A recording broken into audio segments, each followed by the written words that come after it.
Thank you, worship team.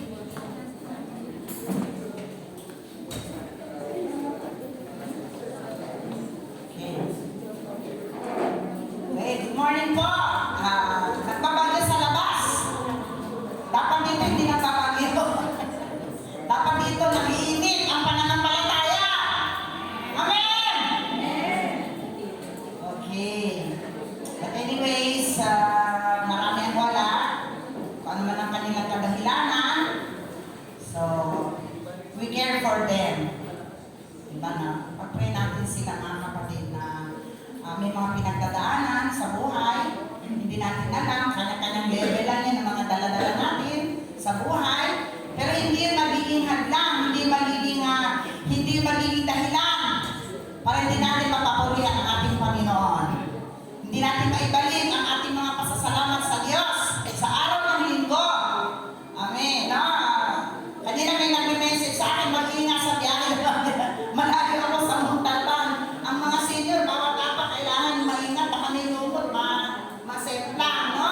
Salamat sa Panginoon! Sabihin na natin, salamat sa Panginoon!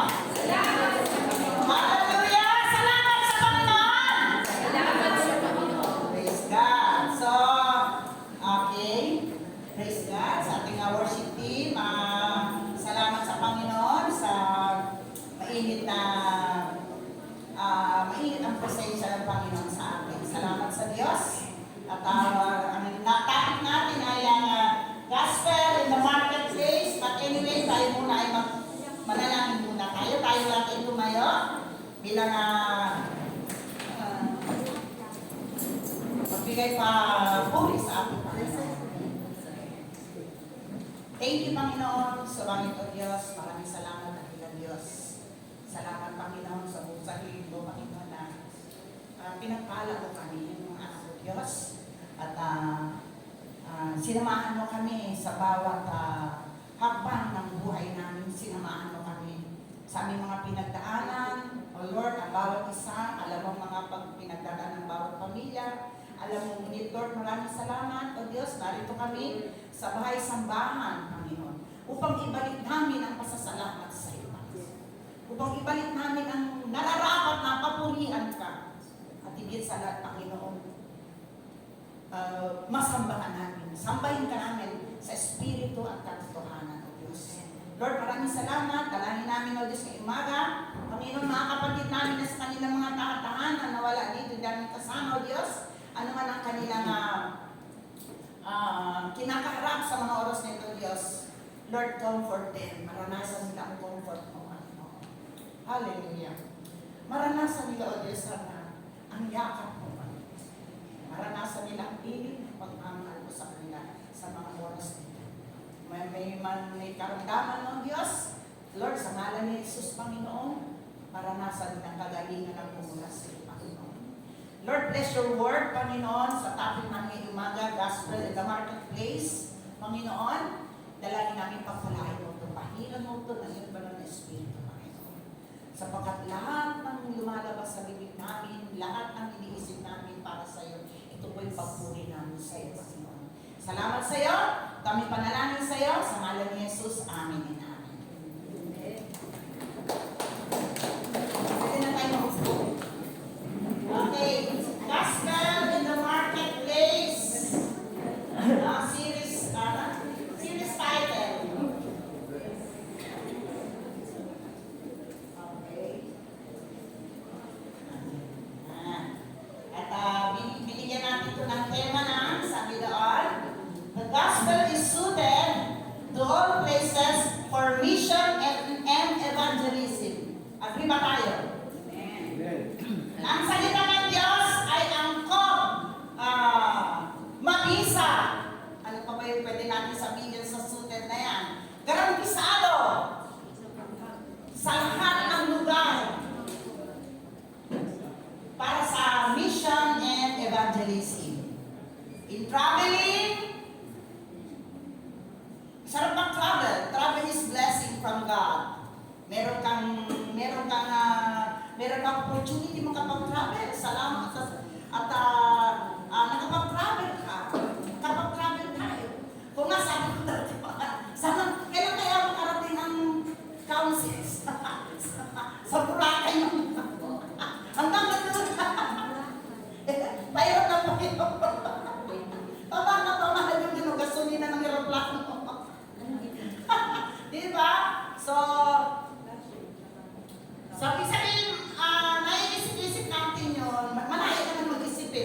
pwede nang mag-isip ng Mangarap. pangarap. Kaya naman yun, no? Makarating ng Hong Kong. Praise God. Sino man sa atin dito nakarating sa lugar na yun? Salamat sa Panginoon. All glory for God. Di ba? Ibalik natin lahat ng salamat na kapag ano ba?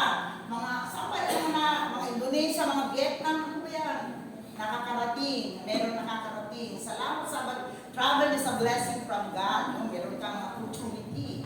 So, mamaya. So, sabi ka mga auntie, ganda ng tema natin. Ang salita ng Diyos ay garantisado, pwede, angkop na babagay sa lahat ng lugar. Sa lahat ng lugar. Mapatay man ito, ma-birthday man ito, ma-pistahan man ito, kung namimiesta pa tayo. Pero, kailangan pag nagpipesta ka, may target ka doon, may eye target ka doon, anong mission mo doon sa mga karamihan ng mga tao. Diba? Kailangan ng Kristiyano, bawat lakad mo, bawat iniimbita sa iyo, antimano meron kang target sa isip mo, meron man ang isip mo akala. Kailangan meron doon bahagi ang Panginoon sa bawat lakad natin, may bahagi ang Diyos. Not for your own self-pleasure. Kailangan ibigay mo yung kung ano ikaw sa harapan ng Diyos. Ano ikaw? Witness ka, hindi ka man pastor, hindi ka man missionary, hindi ka man, pero witness ka sa kabutihan ng Diyos na nangyari sa buhay mo. Diba? Oh, diba? Okay, so, hindi ko na ulitin yung nangyari sa akin. Alam na ninyo yun. Praise the Lord! Because of the word of God. Nang dahil sa sinabi, nang dahil may nagdaya sa akin. Purihin ang Panginoon, malahin ang narating, malahin ang nalabay, umabot ng senior, umabot na malapit na mag-70. Salamat sa Panginoon at malakas pa rin ako magsalita para sa salita ng Panginoon. Amen. So, praise God. So, okay. Okay, ating main text ay matatagpuan sa Acts 18:1-4. Introduction. Okay, basahin natin mabuti. Ang trabaho ay hiwalay sa pananampalataya. Hiwalay ba? Yung pwede ba yung aalis ka pa sa trabaho, dito ka muna pananampalataya? Pwede ba yun? Dito ka muna ha? Aalis ako, pupunta ako sa work ko. Dito. Mamayang gabi pag uwi ko, kung anong oras man ako uuwi sa kapitan, ibabalik muli sa puso ko. Pwede ba yung ganon? Sabi? Anong sabi? Ano daw? Pwede ba yun? Hindi po. Hindi po. Sabi ng ating elder, Pastor Eva Sipi. Hindi daw pwede iwanan o hiwalay ang pananampalataya. Diba? Okay. Okay. Sabi niya, para sa ilan, parang ibang mundo ang simbahan at ang trabaho. Okay, may mga, no? Wala sa SNK yun. Wala sa SNK. Pero kay Paul, sa Acts 18, ang marketplace ay hindi escape mula sa mission. Ito ay extension ng mission, ang workplace ng mga nagtatrabaho. Kami, hindi na kami nagtatrabaho eh. Nagpapagal na lang kami sa Panginoon eh. Hanggang punin kami ni Lord. Hallelujah! Hanggang punin ni Lord, habang humingang hanggang kaya pa maglakad, hanggang kaya pa magsalita. Yun ang magiging trabaho namin sa Panginoon. Wala nang tatakot sa akin yan, wala nang tatakot sa gusto ko mayaya. Sabi ko kay Bebem lang eh. 3 araw na yan, sakit-sakit na ng likod ko, hindi ko na kaya yun. Yung may umaga ng trabaho, hindi na. So sinasabay tayo ng Panginoon doon. Okay, extension ng mission. Hindi lahat ay magiging pastor, pero lahat tayo ay tinawag para maging witness. Amen. Tanggap natin yan, church. Yes.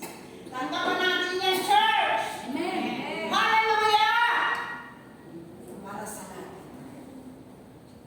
Sabi doon, lahat tayo ay tinawag maging witness kahit saan, maging sa ating trabaho. Yes. Kumusta tayo sa ating mga nagtrabaho? Sa ating mga workplace, kumusta tayo? Kumusta tayo sa mga estudyante, mga kolehiyo? Kumusta kayo? May part-time evangelist, ang mission sa puso natin mga kabataan, mga estudyante, mga high school, mga kolehiyo. O yung mga ng pagpapala sa Panginoon. Diba? Kumusta po tayo? No? Meron bang part ang Panginoon, meron bang part ang mission sa puso natin wherever we are? Anumang oras na ating ginagawa? Hindi naman siguro lahat ng ilang oras. Puro ka na lang trabaho. May break time naman, di ba? May break, sa school may, may recess naman. Di ba? Meron naman ganon. So, ang sabi niya, kahit saan, maging sa ating trabaho. So, malinaw po ang ating introduction ngayong umaga na ang tungkol sa pag-ebanghelyo ng salita ng kaligtasan ng ating Panginoon. So, okay, makita natin yan.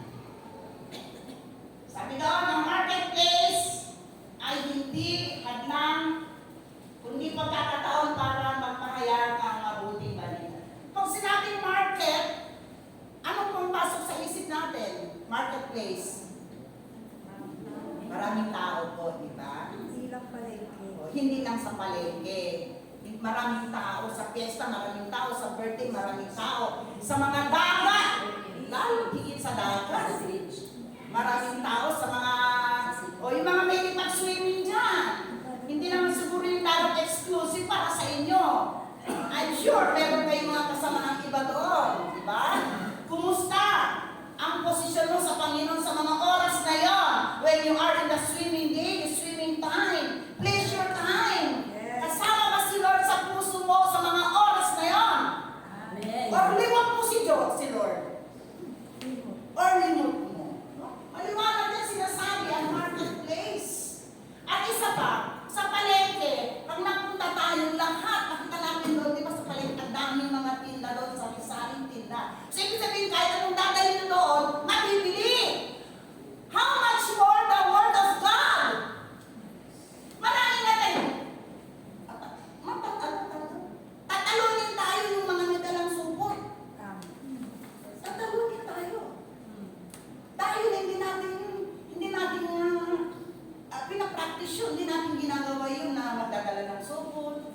Nag-ano lang tayo sa mga nangangaral tayo. Nag-street evangelism tayo, yung mga kabataan dito. Hindi natin gaya. Pero makita natin yun sa palengke. Minsan, pagbaba mo kahit saan ka magpunta, Marikina, pagpunta mo sa mga San Jose, sa Montalban, makikita natin yun. Meron at meron nangangaral. Meron ang tiyaga nila. Meron pa silang mga speaker maliit. At habang sila'y nangangaral, may kasama siyang nag-iikot, may alam. Hindi tayo yung ganun.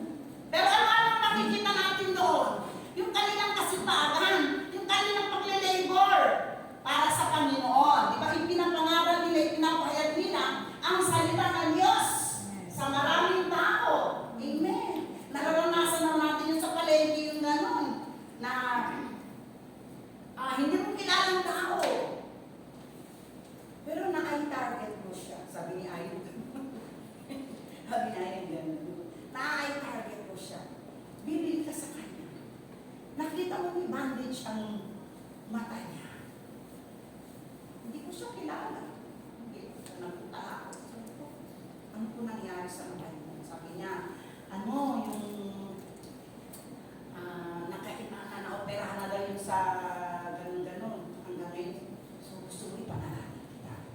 Naniniwala ka ba na si Jesus ay nagpapagaling? Noon yun, magpakailanman. Amen.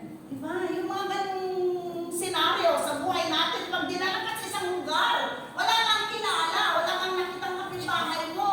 Iba-ibang uri ng tao, may Muslim, may Bisaya, may Ilocano, may Waray, may Chabacano pa, ay hindi ko lang siguro nakakausap, may baka may Chabacano pa. Iba-ibang uri ng tao sa palengke at iba-ibang uri ng dala nilang paninda. At sigurado ang mga tinda nila ay hindi sila nasisiro maghapon. Meron na nabibili sa kanilang mga tinda. Now, kumusta yun? Kristiyano na pupunta ka sa isang lugar. Kumusta yung dala-dala mo? Hindi mo naman ang salita ng Diyos kinakaga, hindi mo naman siya. Nandito lang naman sa puso mo eh. Magsasalita ka lang eh. Mahirap ba yun para sa atin? Mabigat na buksan yung bibig natin para ipakilala natin ang ating Panginoon sa Kristo. Mabigat ba yun sa bibig natin? Nahihiya ba tayo? Or, wala tayong spiritual commitment para sa gospel ng ating Panginoon. Maliban na kung ganun tayo. Pero isang Kristiyano, naniniwala ako isang mananampalataya, pag ito'y napunta sa mga ibang lugar, at nakita niya yung crowd, at nakita niya, Panginoon, gusto ko magsalita. Gusto ko magbahagi ng Ebanghelyo dito. Sapagkat ito ang kailangan ng maraming kaluluwa sa lugar na ito. Di ba? Nangyari na ba sa atin yung gano'n? Meron ba tayong pusong gano'n pag lumalakad tayo, pag napupunta tayo ng palengke, pupunta na tayo kung saan? Meron ka bang prayer, Lord, use me? Saan man ako pupunta ng aking paa, gamitin mo ako, Panginoon. Amen. Hallelujah! Hallelujah! Yung ating trabaho, yung task na binigay sa atin ng ating, wala ka na sa dati mong buhay. Wala ka na sa dati mong buhay, pang dati mong buhay ng pangit, wala sa Panginoon, may nasa Panginoon ka na. Meron ng trabaho, iniaatang sa atin sa iyo ng ating Panginoon. Purely, pag lumalabas tayo, saan ka mapupunta? Traveling ka, around the world, around the Asia, traveling ka, mga swimming. Kumusta ang puso natin sa lugar na yun? Kumusta ang puso natin sa lugar? Meron bang part si Jesus sa puso natin sa kung saan man tayo pupunta? Hallelujah. So, ang sabi doon, dito pa lang no, medyo mahaba na ako. Point. Okay. Okay, move them. Okay. Commit to presence. Ang one point, ang first point. Lagi naman 3 puntos lang dito, kaya wala nang umabot dito ng alas 12. Wala na. Pinakalit na yung 11:30. 35. Yeah. Commit to presence. Ang sabi doon, sa Acts 18:3, tingnan niyo yung spiritual mind ni Peter, the ano ni Paul. Sabi dito, he stayed and worked with them, for they were tent makers by trade. Diba? Ito nung si Pablo from Athens, he moved to Corinth. Lumipat siya. Yun ang trabaho ni Pablo, missionary siya. Lahat, kung babasahin natin yung mga places na kanyang napuntahan, it's all for the gospel of salvation. Yung kanyang lakad na yun, kanyang biyahe. Wala tayong makakita doon na meron siyang pinuntahang sinisinta. Wala. Lahat yung mga places na napuntahan ni Paul, it's all for the gospel of salvation. Purely. Hallelujah. Sabi dito, commit to presence. Ano bang sinabing commit to presence? Nung mamit niya yun, nung mamit niya si Priscilla, si Aquila and Priscilla, no? Si Priscilla yung babae, si Aquila yung husband, di ba, no? Nung mamit niya sila, di ba? So, ano ba yung commit to presence? Paano ba ikinumit niya yung sarili niya doon sa mag-asawa niyo? Di ba? Hindi niya hiniwalay mga yun.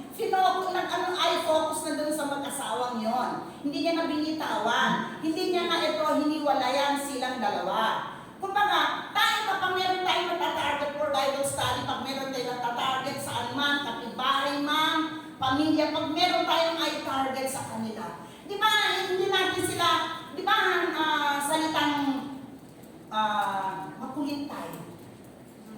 Makulit. Ano lang pwede ko sabihin? Makulit or ano ba po pwedeng maganda-gandang salita doon?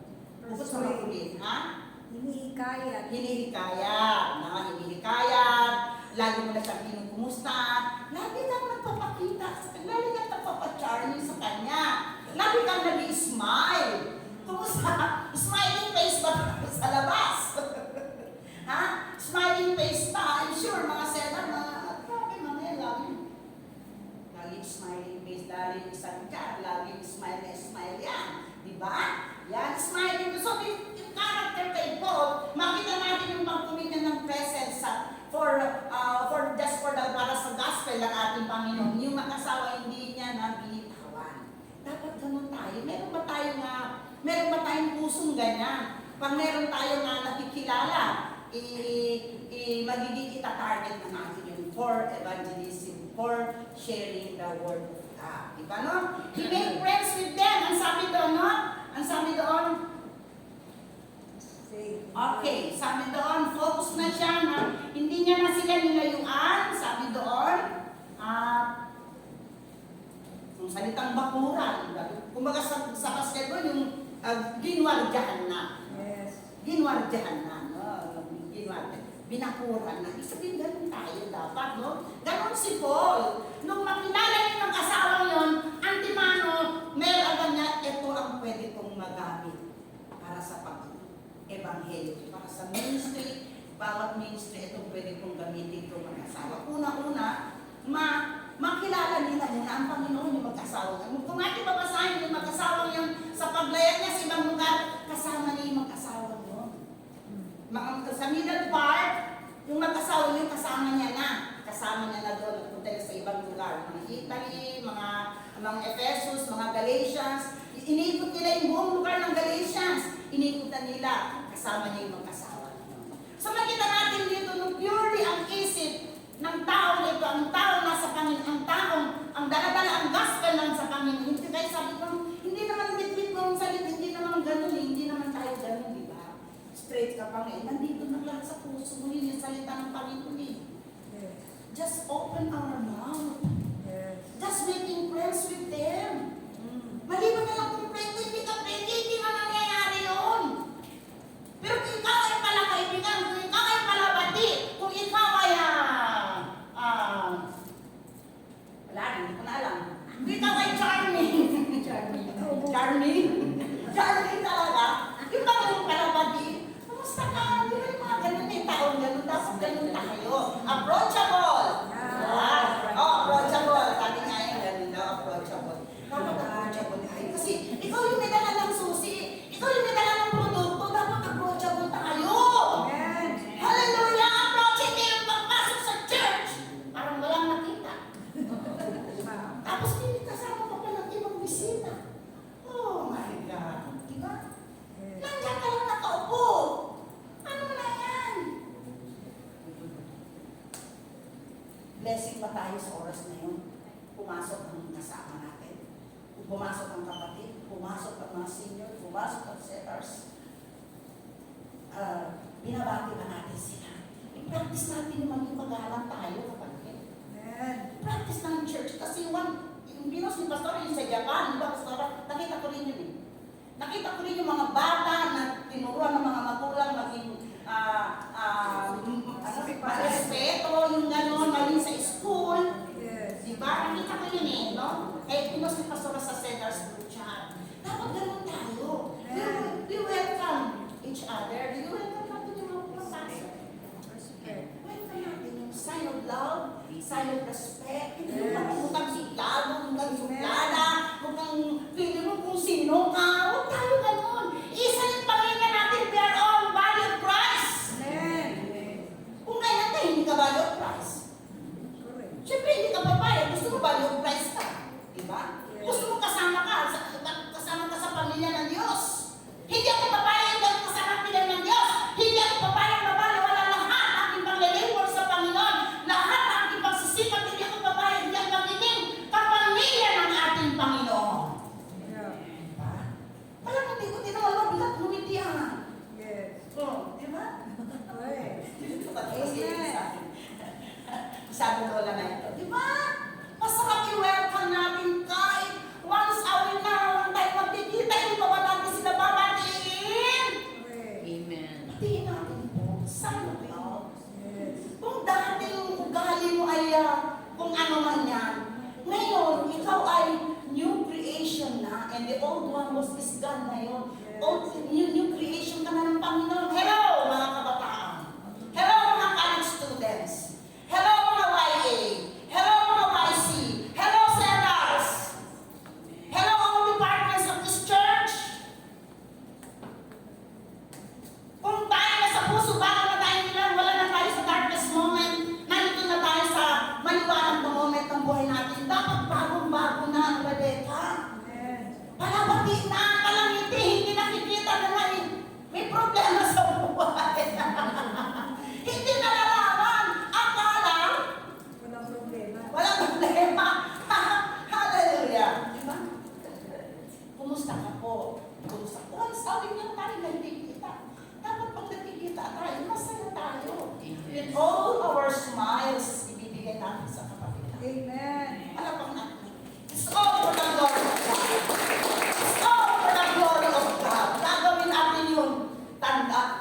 Kristo ay nasa iyo, Amen. ay nasa atin.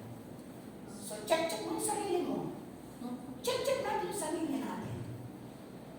Bakit na ba ako ngayon? Panginoon, ayaw hindi ako papayag mo na wala ako sa body of Christ. Siyempre, hindi kayo papayag wala kayo sa body of Christ. So, whoever, sino man, inangkin na siya ay nasa body of Christ, then hindi na kailangan maging blessing tayo to one another. Alam mo natin ang Panginoon. Amen. Maging blessing tayo to one another. Huwag tayong huwag tayong magtitimkim, huwag tayong kung ano nung naman ang isip. Pag nasa church po, dapat puno ka ng inspirasyon pag mag-church ka. Sabado pa lang nakahanda na yung damit mo. Sabado pa lang titignan mo na. Dahil ka nang sisilip, may bagyong Inday. Inday, may payong kami. Di ba, hindi naging hadlang yun? Pag-ingat lang sa paglakad. So, maganda nga dito sa calling to presence ang ginawa ni Paul. He making friends with them. At hindi naman he stayed pa with them. Yes. Grabe naman ang pagbabakuran na yan. Hindi ko naman sinasabing titira tayo kay enemy. Hindi ko naman sinasabing titira tayo kay Sister Vicky de Guzman. Hindi ko naman sinasabing titira tayo kanina pa ba kay Sister Merly. Hindi ko naman sinasabing titira tayo sa kanila. Ang ini-imply dito sa character ni Paul, hindi niya sila binitawan sa Panginoon. Amen. Ano pa natin? Lahat natin kalawag yung mga step, yung mga hakbang ni Paul, very wisely, mga hakbang, full of wisdom. Dapat gano'n ang mga Kristiyano. Bawat hakbang natin puno ng karunungan ng Diyos. Dapat puno ng karunungan ng Panginoon, siguradong victorious ka. Siguradong victory ka. Ipapagdala ng Diyos sa'yo ang pagpapala dahil sa Ginoo para sa kanila ibabalik sa iyo ng blessing Lord. Spirit-filled tayo. Di ba sabi doon, no? Maganda nga eh, sabi niya, dahil nagkataon talaga iisa ang kanilang trabaho. So, ibig sabihin, making tent makers, hindi lang yung mag-asawa kasama, kasi marami silang kasama. Kumbaga, pabrika. Diba? Hindi lang yung mag-asawa, naging tools, naging mag-asawa, naging ano niya mga yun, naging bali-bali, naging disciple niya ngayon, ginamit niya ngayon sa paglayag ng iba-ibang lugar, kasama niya si Aquila at Priscilla. So makita natin dito, hindi yung kinakalimutan natin, hindi yung dadaan lang tayo sa tabi niya. Ako talaga, hanggang ngayon hindi nawala sa puso ko ang bonanza. Tawarin ako, Pastor Irene, kailangan din. So, hanggang ngayon, nasa puso ko ang bonanza. Hanggang ngayon, meron kami gawain doon. Okay, sabi ko, dahil yung mga panahon na yun, talagang nakatali ako sa ako. Ngayon, hindi na ako masyadong nakatali. Hindi na, iniwan ko na sa kanila. Mag-isang taon na si Pepem. Praise God. Salamat sa Panginoon sa pag-aayos ng mga schedules natin sa buhay. Sabi doon, makita natin doon, no? We stayed with them. Nakiusap pa siya, nakipanunuyan pa siya doon sa mag-asawa. Nung mamit niya yung mag-asawa, nung makilala niya, nakipanunuyan pa siya doon. So makita natin ang pagbabakura, ng pagbabantay. Alang-alang sa gawain ng ating Panginoon. Diba? Okay. So makita natin dito sa ating mga buhay spirit. Maging sa atin. Maging sa atin. Meron tayong mga tinatay, ating mga Bible studies from here and then dito sa homeboy. Ano ba sa ating mga pamilya? Huwag tayong pagsawayan ating mga pamilya kahit di pa natin nakikita. Salamat, meron tayong cellphone kahit karat-karat. Pwede pa gamitin yung messenger. Nakukumusta pa sila, naipapropray pa sila, nababahagian pa natin sila ng salita ng ating Panginoon. So makita natin yung pag-commit ng presence, okay? So number 2.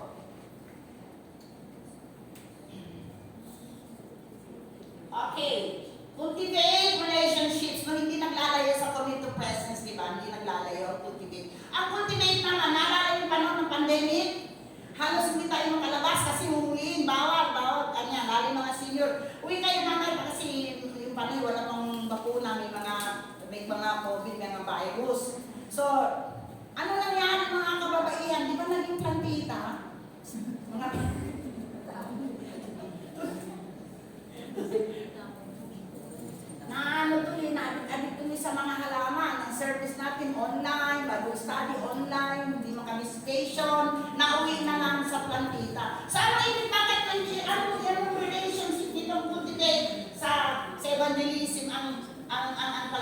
din. Di ba yung halaman nga? Di ba mga halaman, pagising mo sa umaga, titingnan mo? Oh, di ba? Ganun ka-close ka sa halaman. Yun ang ginawa ni Paul sa mag-asawa nito. Di ba? Kinultivate niya ang kanyang ibig sabihin, pinipilit niya talaga maging close sa mag-asawa nito. Alagaan talaga. Hello? Nag-aalala pa ba tayo? Patuloy ba tayo nag-aalala? Amen. Kung ano yung laman ng puso mo, kung meron kang eye target sa isang kaluluwa, sa isang pamilya mo, huwag mo silang bibitawan. Diba? Cultivate relationship. From time to time, kumusta?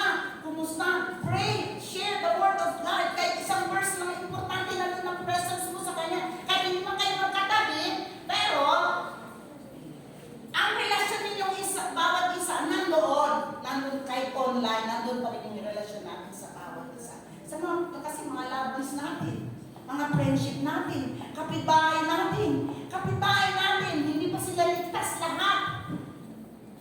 Mga kapitbahay, nakita natin, simba lang ng simba nagdudurog ang puso mo. They know Jesus, kilala nila si Jesus, pero makita mo, hindi 100% kay Jesus ang lapit nila. Meron mas sila ibang mga kapamaraanan, di ba? So makita natin dito how to cultivate relationship ang ginawa ni Pablo sa mag-asawang ito, di ba? Sabi, he met Aquila and Priscilla and stayed with them. Naging higit pa sa best friend. Bakit? Dahil meron kang target sa Kanya. Bakit? Dahil meron kang plano sa Kanya at plano ng Diyos na inilagay sa puso mo. Sa ating mga pamilya, lahat ng nakakilala natin, pag tayo nasa labas, pag tayo sa isang lugar, meron ba tayo ganitong klaseng damdamin para maibalik ang kapangyarihan sa Panginoon? Si Pablo, makita natin yung all efforts ginawa niya. Wala nang love life. Zero na ang love life nito. Wala tayong nakitang may asawa, wala tayong nakitang puro na lang ministry, Kahit saan magpunta ministry, kahit saan magpunta evangelism, kahit saan magpunta mission, gospel ng ating Panginoon. So makita natin dito ang salita ng Diyos ay hindi ito hadlang kung saan ka man pupunta. Wala siyang, ang salita ng walang nililimitahan ang lugar. Walang nililimitahan ang lugar ang salita ng ating Panginoon. In the hospitals, the more they need the word of God. Sa hospital, mga nakarati ng mga pasyente, the more they need prayer. Kailangan nila malaman that Jesus is the great healer. That Jesus heals. Yung mga kapag-anak natin na nalalaman mo na lang, iba-iba na ang buhay, nalalaman mo na lang kahit anong sikat, may mga abroad, may mga nakasakay pa sa barko, nalaman mo na lang. Ang gulo-gulo ng buhay. Bakit? Wala silang Jesus sa buhay nila. Bakit? Focus sila sa kanilang pagyaman. Hindi sila nagkaroon ng time doon sa nagbigay ng yaman sa kanila. Di ba? Kaya nagulat kung malaman, ano daw nangyari? Di ba puro na lang sila bro, may ganito pa, may maganito, may mga hungkot pa, may barko pa, may ilan. Bakit nagkaganon? Di ba? Nalaman natin, di ba hurting yun? Di ba nalaman, di ba? Sabi nga di ba kumikirot ang puso natin, malaman ng pamilya mong ganun? So make a time to contact them. Make a time. Magkaroon tayo ng komunikasyon sa kanila.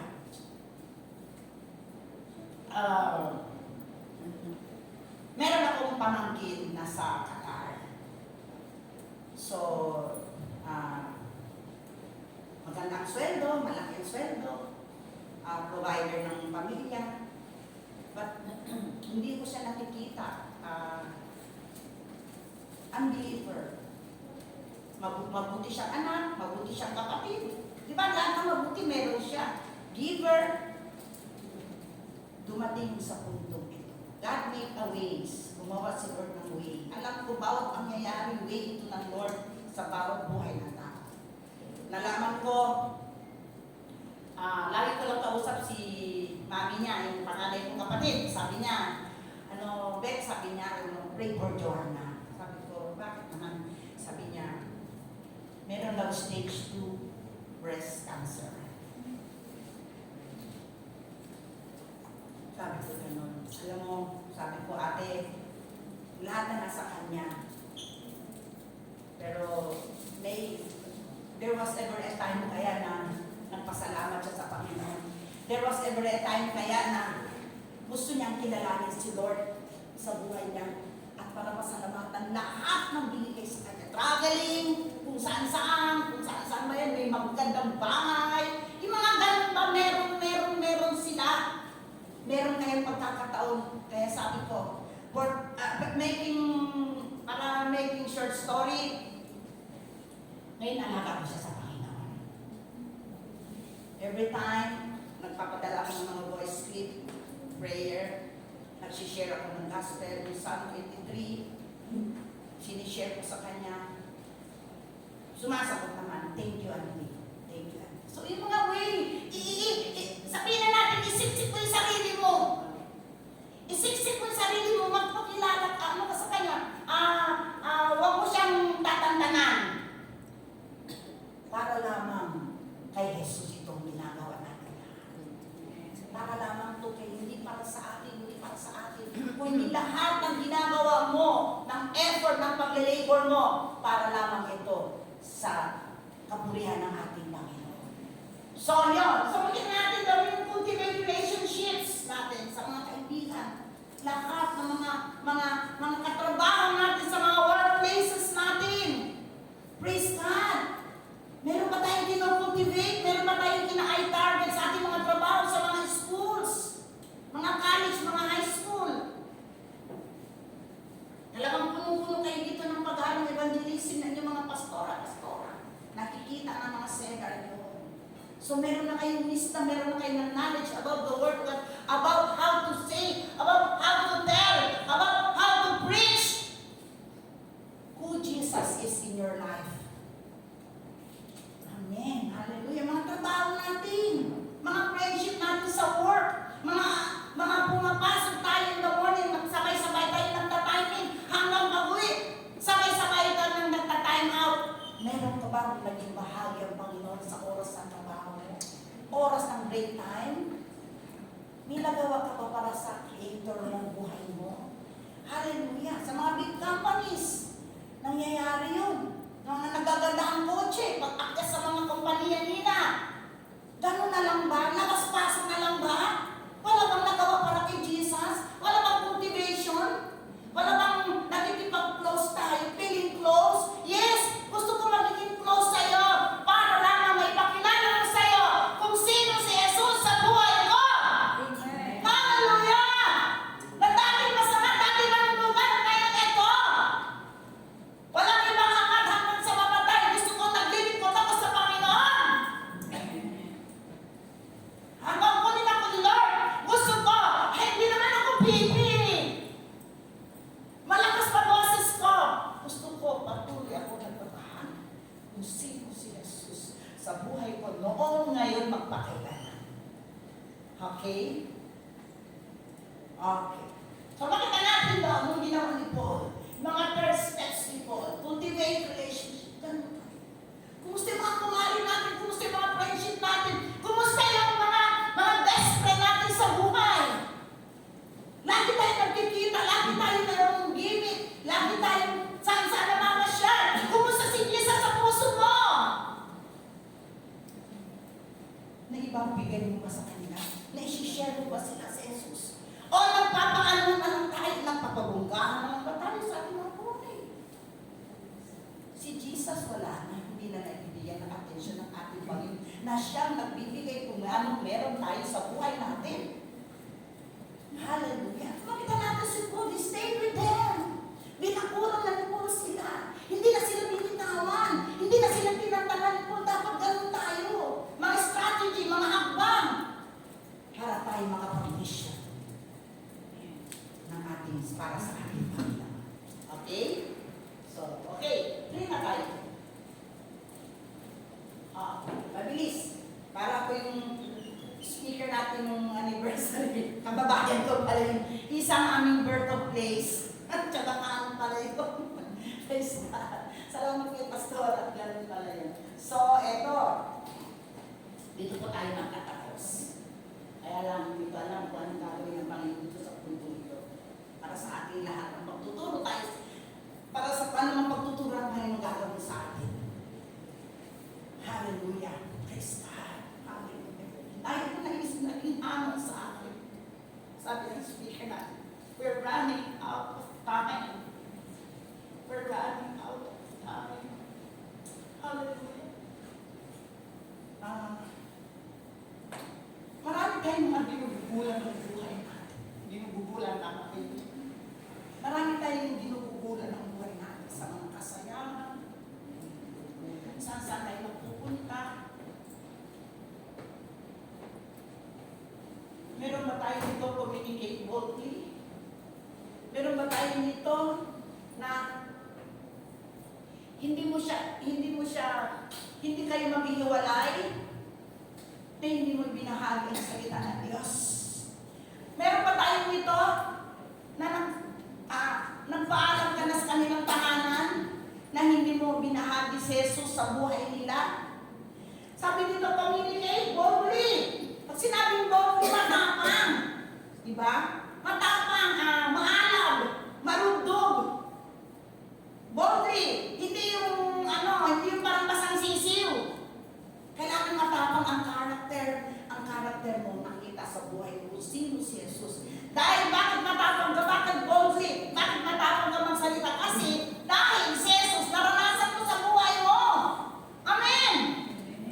Naranasan natin, hindi tayo magtatawag sa church na ito kung hindi natin naranasan si Jesus. Pinagaling ka, operahan ako, na kaya operahan tayo. Only si Jesus ang the center ng lahat na ito na pinagaling tayo, pinrovide natin pangangailangan. Praise God! Diba? Ano ba sabi din sa verse 4? Sabi doon, 18:4.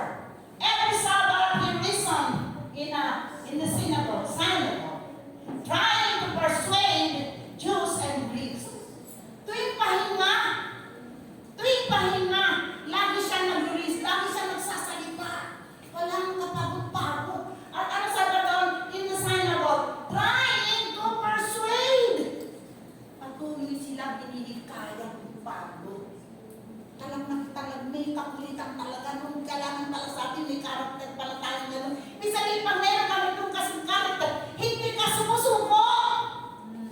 Di ba may mga karakter ni Paul? Kung bakit nagagawa niya ang lahat ng ito? From 1 to 3 verse, points ito. Sabi doon, si Paul, sabi doon, his life committed to the gospel. Si Paul, from all the places na pinunta niya, it's all about purely, walang iba, kundi yung gospel ng ating Panginoon. Itinalaga niya na ang buhay niya sa gospel ng ating Panginoon. Diba? Sabi pa doon, lahat ng mga lugar na pinunta niya, it's all for the gospel of salvation. Sabi doon, he did not waste any time. Wala siyang sinayang na panahon. Tayo, kumusta? Kumusta yung araw-araw? Kumusta yung mga panahon natin? May nakagawa tayo para sa ating Panginoon. Si Pablo, wala siyang sinayang na oras, wala siyang sinayang na araw.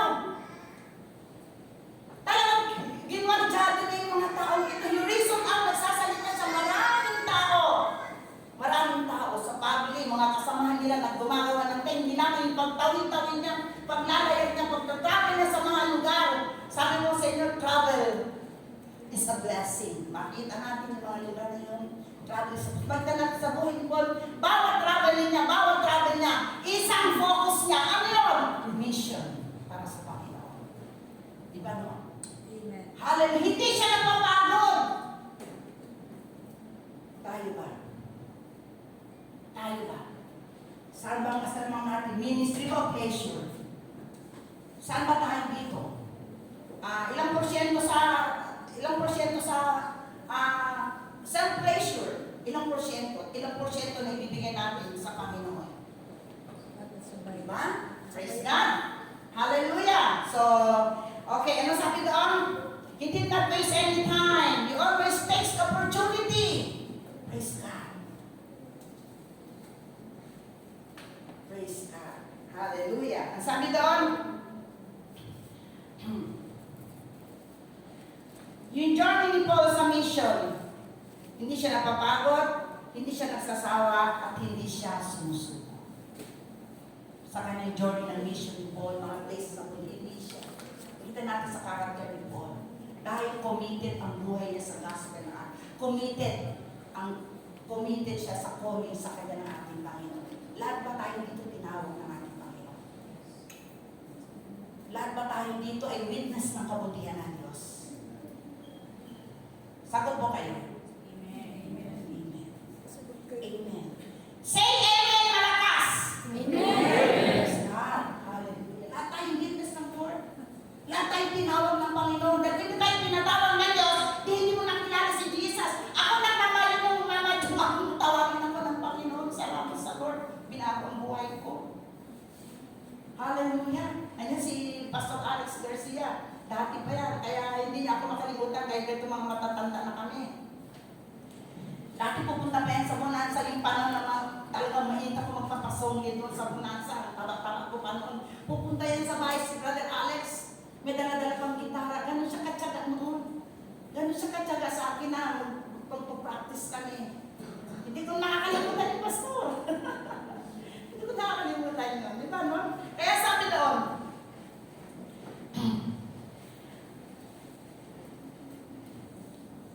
okay.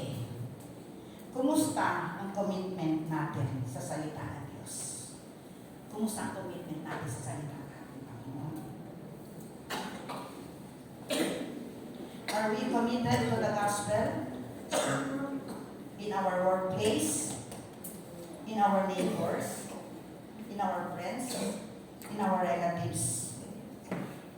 Committed pa tayo doon sa mga trabaho natin? Kasi ang topic is suited ang salita ng Diyos.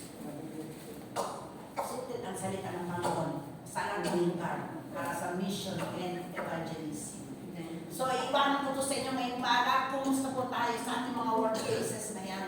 Sa mga companies, whatever company man yan, sa mga pabrika natin pinapasukan na tuwing umaga, sabay-sabay tayo nagtatayo ng alas 7, marami tayong pumapasok, hanggang pang alas 5, time out, uwian na. Ganoon din sa mga ibang kumpanya, sa mga opisina, sa mga schools. Kumusta yung maghapon natin? Jesus name, Jesus word.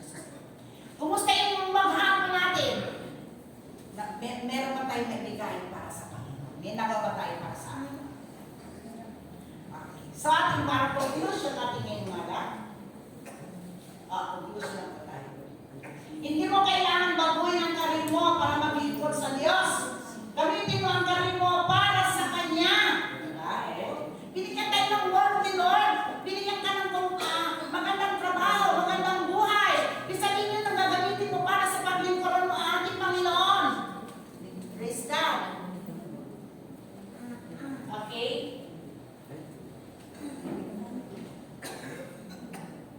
Okay. Sunod pa. Sabi doon, huwag mong hiwalay ang trabaho sa pananampalataya. Yan po ang sinasabi kanina. Huwag mong hiwalay. Dali mo si Kristo sa opisina, sa palengke, sa Zoom, o sa film. Amen. Dali natin si Christ.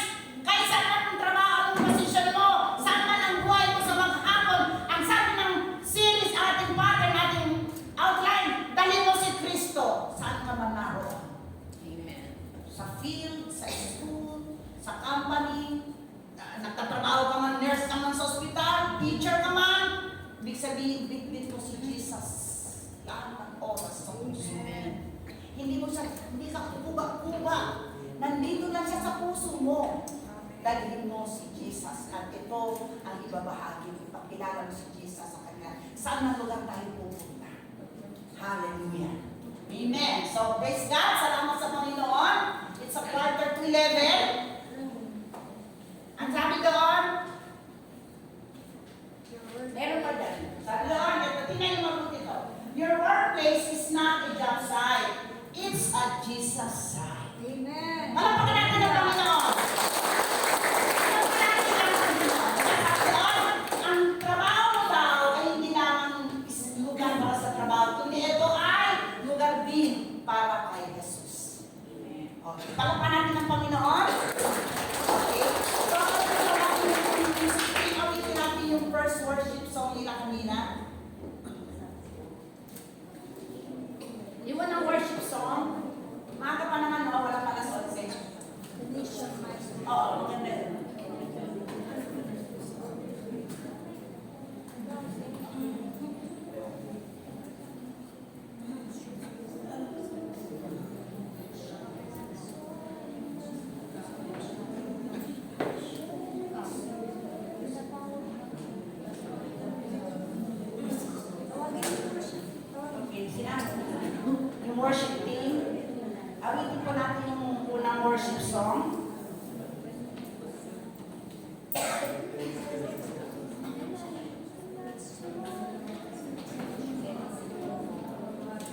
Panginoon. Open, Panginoon. Narito kami ngayong umaga, Diyos. Panalangin namin, buksan mo ang mga pintuan ng iyong kalangitan. And let your Spirit pour on us, Panginoon. Matuloy mo kami, O Diyos, mga anak mo, sangkapan mo kami ng iyong karunungan, Panginoon. Let your fire,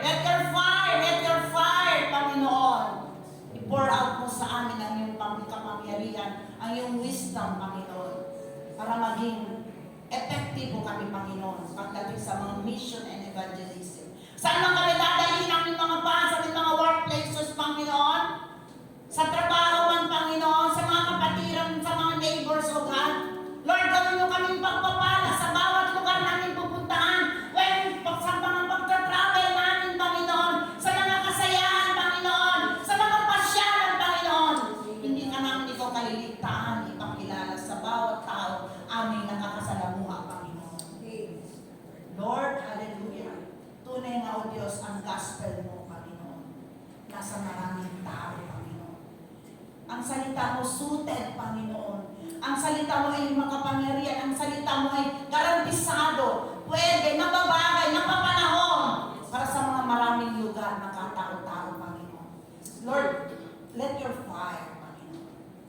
Abutin mo bawat isang ngayong umaga, Panginoon. Bigyan mo kami ng boldness, Panginoon. Boldness to speak your word, O God. Alisin mo sa amin ang takot, alisin mo sa amin ang insecurity, alisin mo sa amin ang pagbabalang sa salita mo, Panginoon. Saan na kami dati ng mga paa natin? Let your fire pour on us, Panginoon. Hallelujah, gamitin mo kami. Magiging totoong witness mo kami.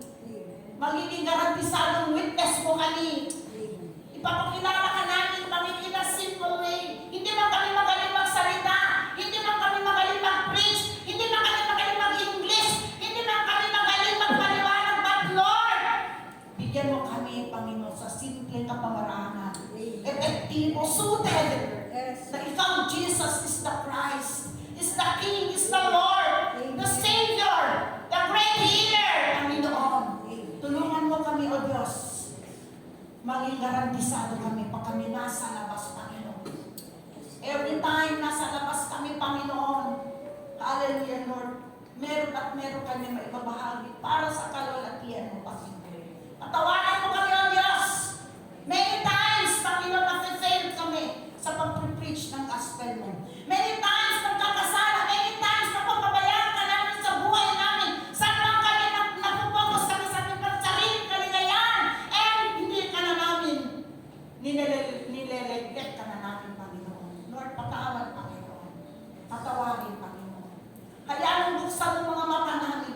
Open our spiritual eyes, Panginoon. Pakita namin ang mga taong naglalakad para pangkaligtasan. Makita namin naglalakad mga tao ng karamdaman. Makita namin pag mga tao pang nangangailangan ng pangalan ng Savior na Jesus sa kanilang mga buhay, Panginoon. Lord, bigyan kami ng boldness to speak about you, Panginoon. Boldness to speak who you are, Jesus, in our life, Panginoon. Lord, witness kami. Hindi man kami mga pastor, hindi man lahat pastor, pero witness kami. Hayag namin ang kabutihan ng Ginoo sa buhay namin. At ito ang nais mo, ipapakilala namin sa mga madla, Panginoon. Salamat, Lord. Lord, tulungan mo kami, Panginoon. Hindi pa lahat mga hindi kami maging kontento sa kaligtasan. Lord, lalabas kami, Panginoon. Mga pamilya namin, Panginoon. Mga miyembro ng tahanan, mga kapitbahay, sa mga workplaces, Panginoon. Lord, bigyan mo kami, Panginoon, ng wisdom to say who Jesus is in our life, Panginoon.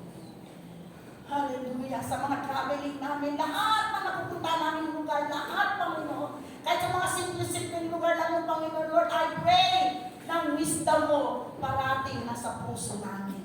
Ang wisdom mo, Panginoon, parating nasa isip namin. Hallelujah. Bigyan mo kami ng spiritual eye target, hindi namin sila babakura, hindi namin sila, katulad ni Pablo, Panginoon, binantayan niya na naging close, dinikita niya ng mga tao ito para lamang sa kapurihan mo, Panginoon. Salamat sa iyo, Panginoon. Pagpalain mo mga salita mo ngayong umaga. Pagpalain mo kami. Pagpalain mo mga nagdito. Pagpalain mo mga puso ng bawat isa, Panginoon. Baguhin mo kami, Panginoon. Yes. Makita sa amin ng tao, maging pagpapala kami sa bawat lugar na pupuntahan namin, Panginoon. Makita sa amin ang karakter mo, Panginoon. Makita sa amin kung ano laman ang puso mo, Panginoon, sa mga tao na pangkaligtasan. Mga tao naglalakad patay, Panginoon. Patay sa harapan mo dahil wala pang kaligtasan. Namumuhay sila sa kasalanan, namumuhay sila sa kadiliman, Panginoon. Gamitin mo kami, Panginoon. Yes, Lord. Bigyan mo kami ng wisdom, Lord. I pray wisdom for the church. I pray wisdom for all of us, Panginoon, this morning. Baguhin mo ang puso namin. Alisin mo ang mga alitan. Alisin mo, Lord. Give us the pure heart for your glory, Panginoon. Alisin mo, Lord, sa puso. Haharap kami, maging pagpapala kami sa bawat kapatid. Every time, maging pagpapala kami, Panginoon. Yes. Give us a pure heart, O God. Upang maging mapag-usabi kami sa iyong harapan, Panginoon. Salamat sa iyo, Panginoon. Purihin ka. Dakila ka, Panginoon. Dakila ka, Panginoon. Dakila ka, O Diyos. Salamat sa iyo, Panginoon. Purihin ka. Karapat-dapat marapat kang puri at sambahin.